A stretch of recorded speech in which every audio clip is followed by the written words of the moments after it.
안녕하세요. 지극히 사적인 책 읽기의 똑서입니다.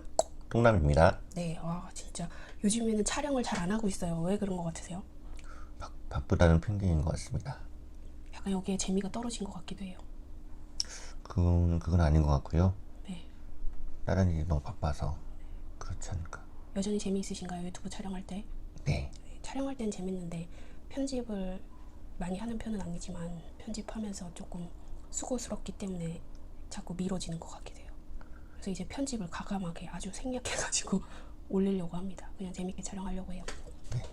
오늘 가져온 책은 먹고 기도하고 사랑하라입니다. 이 책은 영화로 제작이 됐어요. 줄리아 로버츠 주연으로 제작이 됐는데 실제 이 저자가 경험한 것을 책으로 낸 겁니다. 똥내님이 책 읽으셨죠? 네. 어떠셨어요? 자기의 실화이잖아요. 네네. 그 실화가 정말 소설같이 정말 판타스틱하고 어떤 면에서는 참 영화 같은 느낌을 받았습니다. 정말 통통 튀고 살아있는 듯한 느낌을 받는 삶을 살아가고 있는 것 같아요. 이 저자는 리즈입니다. 리즈. 생략해서 그냥 리즈라고 부를게요. 리즈는 미국에서 살아가면서 문제를 발견을 해요. 자기 안에 있는 문제. 다른 사람은 별거 아니라고 생각하지만 자기는 그거를 그냥 넘길 수 없는 거예요. 그래서 리즈는 자신의 문제를 직시하고 다 내려놓고 1년간 여행을 떠나기로 합니다. 그 여행지가 바로 첫 번째가 이탈리아, 두 번째가 인도, 그리고 세 번째가 인도네시아. 발리입니다. 그러면 여기에서 이 여자분은 왜 떠났을까요? 이미 미국에 있을 때 결혼한 사람이었어요. 네. 결혼 과정에서 뭔가 이상이 있다는 걸 발견하죠. 그 이상이 있음을 발견하는데 똥남이 그 부분이 이해가시나요? 일상이었잖아요. 모든 사람들이 가지고 있는 그냥 평범한 문제들. 그런데 왜 이 여자분은 그거를 심각하게 받아들인 걸까요? 자기의 그런 평범한 일상이고 누가 봐도 안정적인 모습이었지만 그 내면의 어떤 갈등과 어떤 불안감 그리고 어떤 내면의 목소리를 귀를 기울였고 과감하게 그 목소리에 대답을 했다고 생각해요. 네. 우울증 같은 게 있었어요, 정말. 그 우울증, 알 수 없는 무언가로부터 괴로움을 받고 있었는데 과감하게 모든 걸 버리고 떠나기로 결정을 합니다. 정말 쉽지 않은 결정이에요. 그렇죠. 어떤 자기만의 안전지대를 벗어나는 건 어렵죠. 이분이 이렇게 과감하게 결정한 것부터가 남달라는 것 같아요. 그래서 이분이 첫 번째 찾아간 곳은 이탈리아예요. 이탈리아에서 굉장히 많은 치유를 받아요, 이분이. 그 전에 미국에서 있었던 생활을 보면 항상 다른 사람의 눈을 의식하고 세상의 기준에 맞춰서 살아가다 보니까 내 안에 나를 잃어버리고 살았거든요. 항상 나를 버리는 삶을 선택했던 리즈는 그로 인해서 계속 허한 감정이 들고 그 허한 감정이 나중에는 불안과 우울증 이런 걸로 찾아오게 됩니다. 그리고 내면의 목소리에선 더 이상 이렇게 살면 안 되겠다라는 강한 울부짖음을 듣고 그로 선택한 게 바로 여행인데요. 그 첫 번째 여행지가 바로 이탈리아입니다. 이탈리아에서 제가 이제 제일 와닿았던 부분은 바로 그 아우구스테움인데요. 이 아우구스테움은 옥타비안 아우구스투스가 자신과 가족들의 유고를 영원히 안장하기 위해 지은 영광스러운 능이었어요. 처음에 애초에는요. 그런데 세월이 지나면서 이 왕국은 몰락해 갔고 야만인들에 의해 수도교가 파괴되고 폐허로 변해버립니다. 그리고 심지어 도굴까지 당해요. 황제의 유해까지 훔쳐가지요. 그리고 그 다음에는 이 아우구스테움은 다시 포도밭으로 변합니다. 그 후에는 르네상스 정원으로, 다음에는 투우장으로, 그 다음엔 하약 창고, 그리고 콘스트홀로 변하고요. 지금 어떻게 되는 줄 아세요? 지금은 바로 노숙자들의 은신처로 변해 있다고 합니다. 그런데 이 처참한 광경을 보고 리즈는 어떻게 생각하느냐면요. 이렇게 생각해요. 아우구스테움을 바라보면서 어쩌면 내 삶도 그렇게 혼란스러운 것만은 아닐 거라고. 단지 우리 모두에게 예상치 못했던 변화를 가져다 주는 이 세상이 혼란스러운 것이지, 그냥 어떠한 역할을 하게 되더라도 그런 부질없는 생각이나 미련을 갖지 말고 그냥 받아들이자고. 우리는 언제나 이런 변화에 준비를 해야 된다고. 즉, 리지는 이런 변화, 무너짐을 통해서 다시 일어나면 된다라고 생각을 합니다.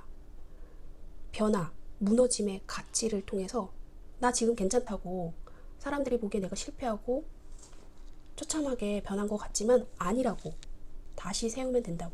긴 역사를 돌아보면, 이 아우구스테움을 돌아보면 지금 내 인생은 그렇게 처참한 건 아니라고, 그리고 그렇게 삶이 변하는 것은 어쩌면 당연한 건 아닐까라고 생각을 합니다. 우리 데미안에서 보면 알을 깨고 나와야 한다고 했어요. 그 알이라는 게 어쩌면 변화, 무너짐이 반드시 필요한 과정인 것 같습니다. 예, 일맥상통한다고 생각하네요.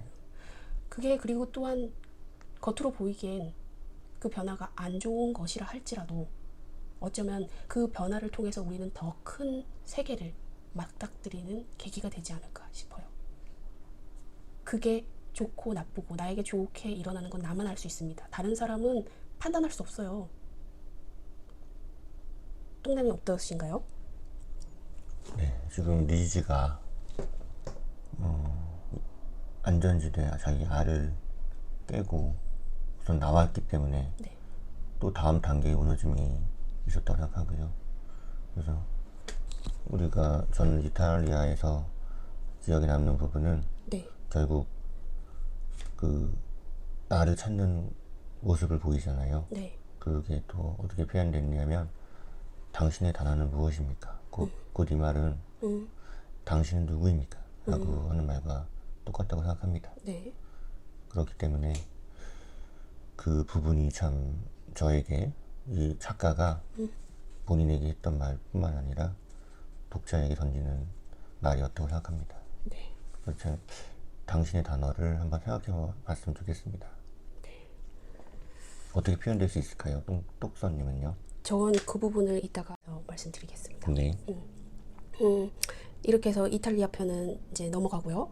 우리가 이탈리아 편에서 제가 하고 싶은 말은 리지가 그 괜찮은 스펙들을 두고 이탈리아에 온 것처럼 우리가 변화가 무서워서 억지로 그 현상을 유지하려고 애쓰지 말고 리지처럼 그냥 획기적으로 변화를 추구하는 것이 아니라 그냥 그 변화가 무너지는 것으로 보일지라도 그냥 무너지게 놔두는 건 어떨까요? 그것 또한 내가 아등바등 한다고 해서 그 변화가 나에게 오지 않게 만들 수 없으면요. 그냥 받아들이면 어떨까 싶습니다. 그러면 또 이렇게 리지처럼 자기 자신을 찾아가는 과정에 들어갈 수도 있는 거고요. 네. 네, 두 번째 인도의 편에서 얘기할게요. 이탈리아에서 이제 먹고 즐기는 게 이제 생의 여정이었다면 인도에서는 기도가 바로 이제 초점인데요. 이제 내면의 상처를 치유하기 위해서 이제 성지 아시람을 찾아서 적극적인 기도와 명상의 시간을 가져요. 인도에서는. 여기에서 제일 와닿던 부분은 아까 통남님이 나의 단어는 무엇인가요? 라고 질문을 해주셨는데요. 이탈리아에서 나의 단어는 무엇인지에 대해서 고민을 하다가 리지가 자신의 단어를 찾습니다. 그 부분인데요. 바로 자신의 단어는 내 단어는 안테바신이라고 얘기를 해요. 저도 이 부분이 와닿았거든요. 이 안테바신은 바로 경계에 사는 자를 의미합니다. 속세에 살면서 구도자들이 사는 숲 가장자리에 사는 사람. 우리가 그동안 마음 공부를 하면서 많이 얘기했던 바로 지켜보는 자를 말합니다. 속세에 살지만 그 속세를 초월하지도 또 미지의 숲속에서 완전한 깨달음을 얻은 사람. 즉 속세도 미지의 깊은 숲속도 다 양쪽 다 볼 수 있는 사람입니다. 자기가 마음만 먹는다면 이 속세를 떠나서 미지의 숲으로 들어갈 수 있는 사람입니다. 어느 쪽에도 속하지 않은 안테바신. 딱히 한 가지만 고집할 필요가 없는 것 같아요. 우리가 살면서도요. 우리도 변화를 추구해야 되는 사람입니다. 그렇다고 해서 능동적이고 적극적으로 변화를 추구할 필요도 없는 것 같아요. 우리가 될 일은 된다 책에서 보면 변화는 그냥 주어지잖아요. 삶이. 그거를 그냥 주어지는 대로 저항하지 말고 받아들이면 될 것 같아요. 삶이 주는 변화는 때로는 문제거리고 역경이나 시련의 모습을 가지고 있습니다. 우리가 원하는 좋은 모습으로만 오진 않지요. 그때 그럼에도 불구하고 저항 없이 그 변화를 받아들인다면, 우리가 적극적으로 능동적으로 받아들이는 것이 아니라 그냥 저항 없이 받아들인다면 바로 지켜보는 나가 발동이 되고, 그렇게 우리는 경계에 사는 자로 삶을 살아갈 수 있을 것 같습니다. 아까 똑나님이 저한테 똑선님의 단어는 무엇인가요? 라고 말씀을 하셨는데요. 제가 여지까지 책을 읽고 또 저를 돌아보면서 느꼈던 건, 저는 이 세상에 소풍 온 사람입니다. 즉 탐험가, 모험가입니다. 그렇게 삶을 살아가고 싶습니다. 자, 발리 편으로 넘어갈게요. 혹시 인도 편에서 하신 말씀 있으신가요? 예, 특히 없습니다. 잘 해주셔가지고요. 네, 그러면 발리 편으로 가겠습니다. 저는 이제 발리 편에서 미소만 지으면 돼, 이 부분인데요. 우리가 명상을 할 때 제일 어려운 게 바로 아무런 생각을 텅 비우고 멍하니 5분, 10분을 있는 게 굉장히 어렵습니다. 잡념이 계속 일어나는데, 그 어렵다는 명상을 끄듯이 아주 쉽게 얘기하는 부분이 있어요.